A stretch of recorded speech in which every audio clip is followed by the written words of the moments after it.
আসসালামু আলাইকুম ভিউয়ার্স, আশা করি আপনারা সবাই ভালো আছেন। আমি আল্লাহর রহমতে ভালো আছি। আজকে আমরা সিঁড়ি ঢালাই এবং এই সিঁড়ির জায়গা সম্বন্ধে জানব। আজকে যে সিঁড়িটা ঢালাই দিচ্ছি আমরা, এই সিঁড়ির রড বাইন্ডিং শাটারিং এর আগে দেওয়া ছিল। আজকে শুধু আমরা কতটুকু জায়গার উপরে এই সিঁড়িটা দিব এবং ঢালাইয়ের প্রসেস এই বিষয়ে আমরা আজকে জানব। আমাদের এখানে যে ঢালাই হচ্ছে এই সিঁড়িটি অল্প জায়গার উপরে কিন্তু নির্মাণ করা হচ্ছে। আপনারা জানেন যে অ্যাপার্টমেন্ট বিল্ডিংগুলো যেহেতু লিফট থাকে 2টা থেকে 3টা 4টা পর্যন্ত, সেহেতু এখানে এমার্জেন্সি হিসাবে এবং যে মালামাল উপরে নিচে নামা ওঠার জন্য এই সিঁড়িগুলো ব্যবহার করা হয়। তাছাড়া অনেক সময় দেখা যায় যারা 2 তলা 3 তলায় থাকে তারাও কিন্তু সবসময় এই লিফটটাই ব্যবহার করে। তো যাই হোক, অল্প জায়গার ভিতরে কিভাবে সম্ভব সেই হিসাবও আমি আজকে দেব। তো এখানে দেখতেছেন, এখানে যে ট্রেড এবং রাইজার রয়েছে, এই ট্রেড হচ্ছে 10 ইঞ্চি এবং রাইজার হচ্ছে 6 ইঞ্চি। এইভাবে আমরা যদি 10 ইঞ্চি করে যাই, আমাদের এই ধাপগুলো 9টা আছে, এই 9টায় 9×10 90 ইঞ্চি জায়গা লাগবে। এবং যে আমাদের উপরে ল্যান্ডিং, এই ল্যান্ডিংটা 4 ফিট হবে এবং এই 4 ফিট ল্যান্ডিং এর ভিতরে কিন্তু গাঁথনি থাকবে 5 ইঞ্চি, যেহেতু 5 ইঞ্চি আউটসাইড দিয়ে গাঁথনি আছে। আর এই সিঁড়িটা চওড়ায় হচ্ছে 8 ফিট, তাহলে প্রতিটা ধাপের একটা চওড়া থাকবে, সেটা হচ্ছে 4 ফিট। কিন্তু এখানে 4 ফিটের জায়গাও আবার 2 ইঞ্চি করে কম আছে, যেহেতু এই সিঁড়িটাতে রেলিং দেওয়ার সময় অনেক সময় এই গ্যাপটা না থাকলে, অর্থাৎ দুই সিঁড়ির বা 2 ধাপের মাঝে যে গ্যাপটা থাকে, সেই গ্যাপটা না থাকলে কিন্তু রেলিং লাগাতে অসুবিধা হয়। সেই কারণে 2 ইঞ্চি করে 4 ইঞ্চি গ্যাপ রাখা আছে।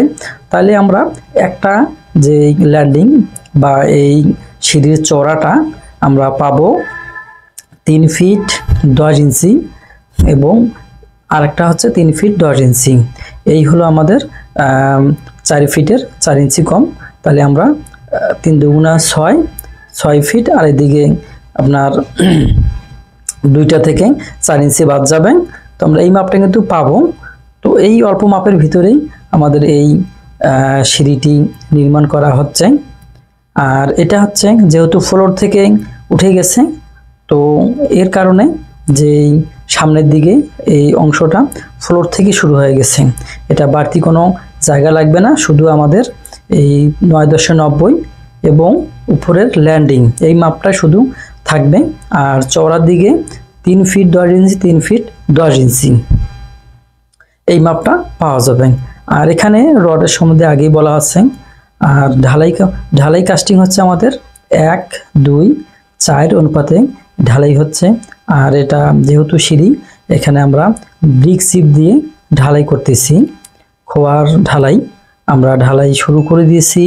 আর এখানে একটা বিষয় লক্ষ্য রাখতে হবে যে ঢালাইগুলো যখন করবেন মিক্সার মেশিনে করবেন, আমাদের এখানে মিক্সার মেশিন দিয়েই আমরা নিচ থেকে উপর দিয়ে মাল উপরে নেওয়ার পরে আমরা এক জায়গায় জড়ো করে ওখান থেকে এই ঢালাই কাস্টিংগুলো করতেছি। আমরা শুরু থেকে আপনাদের দেখাচ্ছি। আর একটা বিষয় মাথায় রাখতে হবে যে আপনারা যখন এই সিঁড়ির ল্যান্ডিংটা কাস্টিং করবেন, তখন এই ইলেকট্রিক পাইপ কিন্তু দিতেই হবে।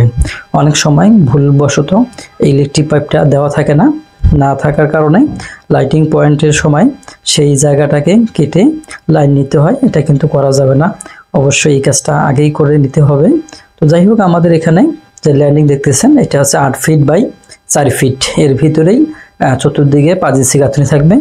আর এই যে ধাপগুলো দেখতেছেন, এই ধাপগুলো 12 মিলি রড এবং 10 মিলি রড সমন্বয়ে করা হয়েছে। আর এখানে ট্রেড হচ্ছে 10 ইঞ্চি এবং রাইজার হচ্ছে 6 ইঞ্চি এইভাবে দেওয়া আছে। আমি নিচ থেকে উপর দিকে আপনাদেরকে দেখাইছি। আমাদের ফিনিশিং দেওয়ার কাজ কিন্তু শেষ হয়ে গেছে।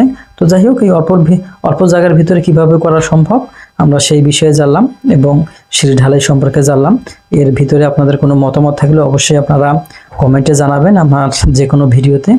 আর যারা এখনও চ্যানেলটি সাবস্ক্রাইব করেন নাই অবশ্যই চ্যানেলটি সাবস্ক্রাইব করবেন এবং বেল আইকনে ক্লিক করে রাখবেন, যাতে করে